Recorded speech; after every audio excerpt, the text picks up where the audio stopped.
নমস্কার। আজকে বৃশ্চিক রাশিকে নিয়ে বলবো। বৃশ্চিক রাশির ক্ষেত্রে সূর্যের রাশি পরিবর্তন নিয়ে। সূর্য হচ্ছে বৃশ্চিক রাশির ক্ষেত্রে কারক গ্রহ, কর্মের ঘরের অধিপতি সূর্য। তার রাশি পরিবর্তন হচ্ছে, অবস্থান করবে হচ্ছে পুত্রের ঘর মকর রাশিতে।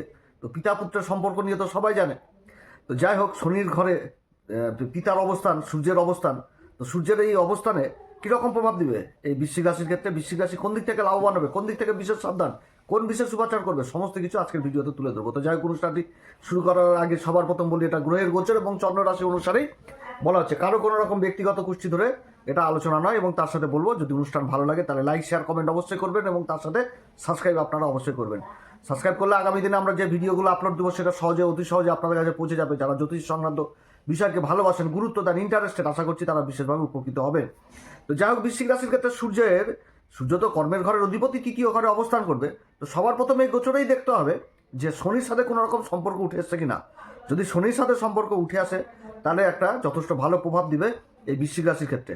তো বৃশ্চিক রাশির ক্ষেত্রে শনির যে ঘর এই মকর রাশিতে সূর্যের অবস্থান, আর শনি ওদিকে অবস্থান করছে ত্রিকোণে মীন রাশিতে। যে নক্ষত্র সেটা হচ্ছে দেবগুরু বৃহস্পতির নক্ষত্র, আর দেবগুরু বৃহস্পতি অবস্থান করছে আবার মিথুন রাশিতে, যেটা হচ্ছে অষ্টম ঘর, নিজের নক্ষত্র পুনর্বসুতে। তো এইখানটাতে শনির সাথে কিন্তু একটা তৎকালীন সম্পর্ক উঠে আসছে। এবং এই মুহূর্তে, যে মুহূর্তে সূর্য রাশি পরিবর্তন করছে, সেই মুহূর্তে কিন্তু বুধ থাকছে আবার দ্বিতীয় ঘরে। তো সেটাও কিন্তু দেবগুরু বৃহস্পতির রাশি, ধনু রাশি, অর্থাৎ এখানটাতে একটা স্থান পরিবর্তন যোগ তৈরি হচ্ছে। এখানটাতে কিন্তু একটা ভালো তৎকালীন সম্পর্ক উঠে এসছে এই বৃশ্চিক রাশির ক্ষেত্রে শনির সাথে সূর্যের। তো যে জিনিসটা হওয়ার কথা ছিল সেটা এখন কিন্তু অনেকটা পজিটিভ হয়ে গেছে, ভালোর দিকে যাচ্ছে। কিন্তু এটাও মনে রাখতে হবে, কর্মের ঘরের অধিপতি বৃশ্চিক রাশির ক্ষেত্রে সূর্য যদি কোনো রকমভাবে পীড়িত থাকবে বা দুর্বল থাকে, দেখা গেলো যে গ্রহণযোগে সূর্যই পড়ে রয়েছে, সূর্য পাপ কর্তকী যোগে পড়ে রয়েছে, সূর্য দেখা গেলো রাহুর নক্ষত্রে পড়ে রয়েছে, শনির নক্ষত্রে পড়ে রয়েছে, শনির অনুরাধাতেই পড়ে রয়েছে, দেখা গেলো জন্মকুষ্ঠিতে সূর্য। তাহলে কী হবে? বিচ্ছেদ জিনিসটাকে বুঝিয়ে দিবে, বিচ্ছেদ হয়ে যাবে, মানে দূরে চলে যাবে। পিতার সাথে সন্তানের কিন্তু সেই জিনিসটা কিন্তু থাকবে না। তো এদের এই রকম যাদের অবস্থান রয়েছে, যাদের জন্মকুষ্ঠিতে, তাদের কিন্তু এই কর্মের ঘরের অধিপতি সূর্যকে বলবান করতে হবে। কারণ কর্ম যেটা করে সব চলবে, সেই কর্মের জায়গাটা যদি খারাপ হয় তাহলে কিন্তু চলা খুব মুশকিল। আর এই 2026 নিয়ে বৃশ্চিক রাশির ক্ষেত্রে সুন্দর একটা ভিডিও দিয়েছি যে এটা সূর্যের সংজ্ঞা আসছে এই 2026, অর্থাৎ এই সময়কালে সূর্যকে যথেষ্ট বলি করতে হবে বৃশ্চিক রাশির ক্ষেত্রে। তো অনেকে পাথর টাথর পড়বে, তো সেটা অন্য ব্যাপার। তা আমি সেই বিশেষ উপাচার দিয়েছি, বলেছি যে এই 2026-এ অবশ্যই বাড়িতে সূর্য যন্ত্র স্থাপন করতে হবে, যাদের অ্যাকচুয়ালি সূর্য খুবই খারাপ অবস্থায় রয়েছে, গ্রহণযোগের উপরে রয়েছে, পাপ কর্তকীতে পড়ে রয়েছে, এছাড়া রাহুর নক্ষত্রে পড়ে রয়েছে। তো বাড়িতে সূর্য যন্ত্র স্থাপন করতে হবে, সাদা চন্দন লাল চন্দন বেটে হাতের মাঝখানে নিয়ে সেই যন্ত্রে ছিটিয়ে দিতে হবে এবং তার সাথে বলতে হবে ওম হ্রিং হিনি সূর্যাদিত্যায় সিং, অথবা গায়ত্রী মন্ত্র জপ করলেও হবে, গায়ত্রী বললেও হবে। যদি সেগুলোও না পড়ে তাহলে হাত জোর করে তো নমস্কার করতে পারবে, সেটা করলেও সূর্য বলি হবে। আপনারা করবেন, বৃশ্চিক রাশি কর্মের জায়গাটা তাহলে যথেষ্ট ভালো হবে। কারণ বহু কিন্তু অপরচুনিটি থাকছে। রাজা হচ্ছে সূর্য, রাজা কি চাইবে? নিজের রাজ্যকে বিস্তার করতে চাইবে।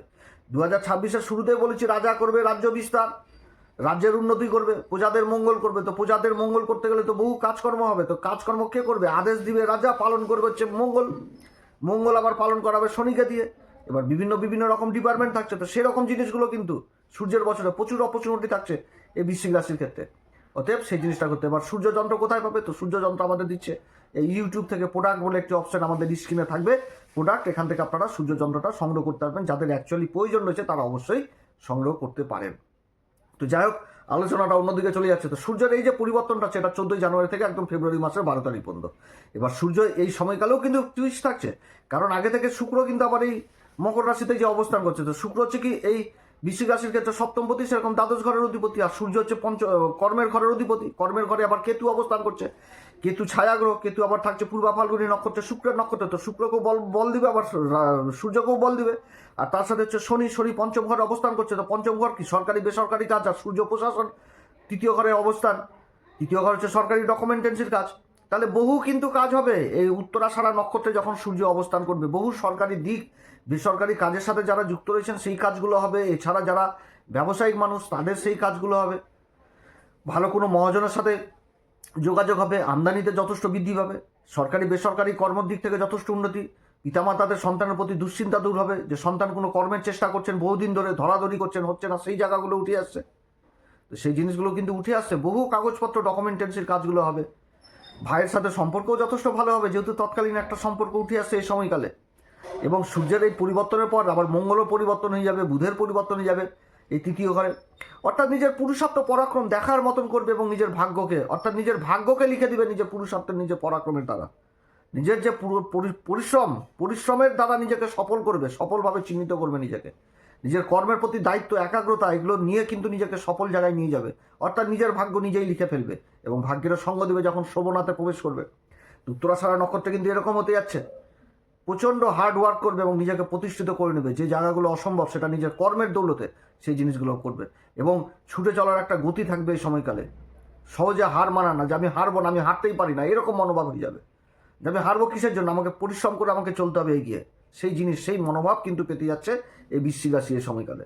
কারণ সেটাই বুঝাচ্ছে, কারণ এখানে যে সম্পর্কটা উঠে এসছে, শনি তো পঞ্চম ঘরে, সরকারি বেসরকারি কর্ম জিনিসটা উঠে আসছে, সন্তানের জিনিসটা উঠে আসছে। এদিকে তৎকালীন সম্পর্ক, তো সন্তান যদি কর্মের চেষ্টা করে কর্মলাভ, আর সন্তান যে কর্ম করবে সেই কর্মের উন্নতি, আর যারা সরকারি বেসরকারি কাজ করছেন সেই কাজে যথেষ্ট উন্নতি। তার মধ্যে পরিবর্তন জিনিসে উঠে আসছে। তবে যেই পরিবর্তন বা যে যাত্রাটা হবে সেই যাত্রাতে কিন্তু আবার যথেষ্ট লাভবান হবে বৃশ্চিক রাশি। অর্থাৎ বৃশ্চিক রাশির ক্ষেত্রে বললে বলে। ওদিকে দেবগুরু বৃহস্পতি থাকছে অষ্টম ঘরে, অষ্টম ঘরে থাকছে নিজের নক্ষত্রে, ধনসম্পত্তির ঘরটাকেও দেখছে। অর্থাৎ যারা মিডিয়া সেক্টরে যুক্ত রয়েছেন বিভিন্ন দিক থেকে, বিভিন্ন যতগুলো গ্রহ পরিবর্তন হয়ে আসবে তৃতীয় ঘরে, এরপরে যখন আলোচনাগুলো করব আশা করছি খুবই ভালো আলোচনা হবে। মঙ্গলের পরিবর্তন, বুধের পরিবর্তন, তো সূর্যের এই পরিবর্তনে যথেষ্ট কিন্তু ভালো পরিবর্তন হচ্ছে। কর্মের দিকটা যথেষ্ট উঠে আসছে। কর্মক্ষেত্রে ছোটাছুটি, পুরুষার্থ পরাক্রম এগুলো হবে। কর্মক্ষেত্রে বিদেশ যাত্রা হবে, পরিবর্তন, নিজের মন চাও পরিবর্তন, যে সেগুলো জিনিসগুলো হবে। যে খুবই রিকোয়েস্ট করার ছিল দিনের পর দিন, স্যার আমাকে একটু ভালো জায়গায় ট্রান্সফার করে দিন, এই জিনিসগুলো কিন্তু হওয়ার সম্ভাবনা থাকছে বৃশ্চিক রাশির। এবং সমাজে বড় বড় লোকেদের সাথে উঠা বসা করে হবে এই সময়কালে। তবে বৃশ্চিক রাশিকে এটা কথা বললেও কিন্তু ভুল, মানে এটা কথা সবসময় মনে রাখতে হবে যে বৃশ্চিক রাশি কিন্তু নিজের কাজ নিজে ভণ্ডুল করে দেয়, রাগের চোটে গরম হয়ে যায় একটুতে, খুব অত্যধিক মাথা গরম করে ফেলে। তো এই সময় কিন্তু এগুলো করা চলবে না। এই সময় না চলবে গান্ধীগিরি, না চলবে দাদাগিরি, শুধু চলবে চাপলুসিগিরি। অর্থাৎ যেই কর্মে যুক্ত থাকুক সেই কর্মের আধিকারিকের সাথে কিন্তু খারাপ ব্যবহার করা চলবে না। হাতে হ্যাঁ, সুরে সুর মিলিয়ে চলতে হবে। হ্যাঁ স্যার ঠিক, ওটাই ঠিক, কথা শুনতে হবে যেরকম সেরকম প্রশংসা করতে হবে। তাহলেই কিন্তু যথেষ্ট মন দিয়ে কথা শোনা লাগবে, প্রশংসা শুনতে হবে এবং তার সাথে যে অধিকার, নিজের অধিকার, সেই অধিকারটাকে রক্ষা করতে হবে। তাহলে বিশেষ উন্নতি। এরপরে যখন শোভনাতে চলে আসবে, শোভনা নক্ষত্র 24 তারিখ থেকে ফেব্রুয়ারি 6 তারিখ পর্যন্ত থাকবে, তখনই কিন্তু মানসিক স্থিতি যথেষ্ট ভালো হয়ে যাবে। এবং শোভনা নক্ষত্র থেকে, সেই শোভনা নক্ষত্র থেকে আবার সেই কর্কট রাশিকে দেখবে, যেটা হচ্ছে ভাগ্যের ঘর, কর্কট রাশি, জলতত্ত্ব রাশি। আর এই যে শনির রাশিতে অবস্থান, শনি কি মকর রাশি তো চর রাশি, চর রাশি হয়ে গেছে পৃথিবী তত্ত্ব রাশি, আর শনি হচ্ছে বায়ু তত্ত্ব, আর সূর্য হচ্ছে অগ্নিতত্ত্ব। তাহলে এখানটাতে অগ্নির সেই জিনিসটা উঠে আসছে, যে এগিয়ে চলা, পুরুষার্থ পরাক্রম, সমাজের প্রতি দায়িত্ব, কর্তব্য, এগুলো কিন্তু উঠে আসছে। আর যখনই শোভনাতে চলে আসবে তখন মানসিক স্থিতি হাই হয়ে যাবে, আরও মানসিক স্থিতিটা যথেষ্ট ভালো হবে এই সময়কালে। যে একাগ্রতা জিনিসটা যথেষ্ট বৃদ্ধি পাবে এই সময়কালে। ভাগ্যের সঙ্গ পাবে, যে কোনো কাজে ভাগ্যের সঙ্গ পাবে, যে কোনো কাজে ভাগ্যের সঙ্গ পেয়ে যাবে। তারপর আধিকারিক পোস্টে বা উচ্চ শিক্ষার জায়গাগুলো যথেষ্ট ভালো উঠে আসবে। বিদেশ যাত্রা জিনিসগুলো হবে এই সময়কালে।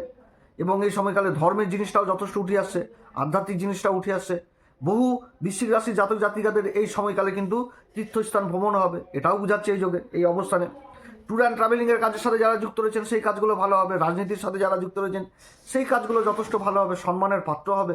নিজের কর্মের দ্বারা, নিজের দক্ষতার দ্বারা যথেষ্ট ভালো উন্নতি করতে পারবে। যে কোনো কাজে ভাগ্যের সঙ্গটা পাবে। সরকারি ডকুমেন্টেন্সির কাজ, এগুলো কাজ হবে। সব দিক থেকে উন্নতি, সব দিক থেকে উন্নতি এই শোভনা নক্ষত্রতে থাকছে কিন্তু এই বৃশ্চিক রাশির ক্ষেত্রে। কারণ শোভনা নক্ষত্রের অধিপতি চন্দ্রমা হচ্ছে ভাগ্যের ঘরের অধিপতি, আর সূর্য হচ্ছে কর্মের ঘরের অধিপতি। তো কর্মের ঘরের অধিপতি যখন ভাগ্যের ঘরের অধিপতি নক্ষত্রে থাকবে, তাহলে কি হচ্ছে যে কর্মক্ষেত্রের ভাগ্য সঙ্গটাতে পাচ্ছে। অর্থাৎ জুতা সেলাই থেকে চণ্ডীপাঠ, যেই কর্মে যুক্ত থাকুক সেই কর্মে বিশেষভাবে উন্নতির যোগ দেখাচ্ছে। হ্যাঁ, তবে কি নিজের শরীর স্বাস্থ্যের দিকে যথেষ্ট আবার খেয়াল রাখতে হবে। কারণ জলতত্ত্ব আর অগ্নিতত্ত্ব, পিতার শরীর স্বাস্থ্যের দিকে কিন্তু খেয়াল বিশেষ করে রাখতে হবে। বাড়িতে বয়োজ্যেষ্ঠ লোকেদের শরীর স্বাস্থ্যের দিকে যথেষ্ট খেয়াল রাখতে হবে এবং নিজের শরীর স্বাস্থ্যের দিকেও কিন্তু খেয়াল রাখতে হবে। একটা ক্লান্তির ছাপ থাকবে এই সময়কালে শরীর স্বাস্থ্যে, অতএব এদিক থেকে যথেষ্ট সাবধান। এরপর যখন আবার মঙ্গলের নক্ষত্র চলে আসবে, তো মঙ্গল তো রাশি বৃশ্চিক রাশি, ধনিষ্ঠা নক্ষত্রে চলে আসবে একদম 7 তারিখ থেকে ফেব্রুয়ারি 12 তারিখ পর্যন্ত। এই সময়কালে যে কাজগুলো করবে সেটা কিন্তু পরিকল্পনা মাফিক করতে হবে। কারণ রাজা থাকবে সেনাপতি নক্ষত্রে, তো রাজা করবে আদেশ আর সেনাপতি করবে কর্ম। এবার কর্ম কাকে দিয়ে করাবে? শনির জায়গাটা উঠে আসছে। তারপরে বিভিন্ন রকম ডিপার্টমেন্ট, তো সেই জিনিস কিন্তু মঙ্গলের নক্ষত্র, আবার মঙ্গলের সেই সময় অবস্থান করবে এই রাশিতে। বুধ আর শুক্র তখন তো বেরিয়ে যাবে। 5 তারিখে বেরিয়ে যাচ্ছে শুক্র, আর 3 তারিখে যত সম্ভব বেরিয়ে যাচ্ছে হচ্ছে বুধ, 3 তারিখে। তো এই হচ্ছে পরিবর্তনগুলো। তো এই পরিবর্তনও কিন্তু যথেষ্ট ভালো পরিবর্তন হবে মঙ্গলের পরিবর্তনে। তবে মঙ্গলের পরিবর্তনে কি বললাম, যে কোনো কাজ প্ল্যান মাফিক করতে হবে, আগে মানে লিখে লিখে করতে হবে, হিসাব মেনটেন করে করতে হবে। এই পরিবর্তনগুলো যথেষ্ট ভালো পরিবর্তন হয়ে যাচ্ছে। মিডিয়াতে যারা রয়েছে, সেলসের ডিপার্টমেন্টে রয়েছে, আধিকারিক পোস্টে যারা রয়েছে, আইন সংক্রান্ত কাজের সাথে যারা যুক্ত রয়েছেন, সোশ্যাল মিডিয়াতে অ্যাক্টিভ রয়েছেন, জায়গা জমি সংক্রান্ত কাজের সাথে যারা যুক্ত রয়েছেন, ডকুমেন্টেন্সির কাজের সাথে যারা যুক্ত রয়েছেন, অ্যাডভাইজার হিসাবে যারা কাজ করছেন, উচ্চ আধিকারিক পোস্টে যারা রয়েছেন, সেই কাজগুলো, ব্যবসা বাণিজ্যের সাথে যারা যুক্ত রয়েছেন, আমদানি যথেষ্ট বৃদ্ধি পাবে। তারপরে ইম্পোর্ট এক্সপোর্টের কাজগুলোর সাথে যারা যুক্ত রয়েছেন, যে কোনো সরকারি কাগজপত্রের কাজের সাথে যারা যুক্ত রয়েছেন, সব কাজই কিন্তু যথেষ্ট ভালো দেখাচ্ছে এই বৃশ্চিক রাশির। বৃশ্চিক রাশি এই সময়কালে কোন উপাচার করবে? প্রত্যেকদিন হনুমান চল্লিশা, বজরং বাণ, শ্রীরাম সীতার প্রণাম মন্ত্র সহকারে পাঠ করবেন, সূর্যদেবকে অর্ঘ্য দিবেন। এবং এই সময়কালে ভুল করেও কিন্তু কোনো গুরুজন ব্যক্তিকে অসম্মান করা যাবে না, কিংবা নিজের পিতাকে কিন্তু অসম্মান করা যাবে না। নিজের পিতাকে সবসময় সম্মান, এবং যে কোনো কাজ করতে গেলে পিতা মাতার আশীর্বাদ নিয়েই করতে হবে। তো পিতাকে আর মাতাকে যদি অসম্মান করা যায়, তাহলে কিন্তু নিজের হাতে নিজের ভাগ্যকে নষ্ট করে দেওয়া সমান হবে। তো যাই হোক, আপনারা সবাই ভালো থাকেন। এরপর আবার আসবে একটি নতুন পর্ব নিয়ে। যদি অনুষ্ঠান ভালো লাগে তাহলে নিজের ভেবে অবশ্যই অ্যাস্ট্রো এসএম বাংলা চ্যানেলকে সাবস্ক্রাইব করবেন, লাইক করবেন, শেয়ার করবেন। নমস্কার, ধন্যবাদ।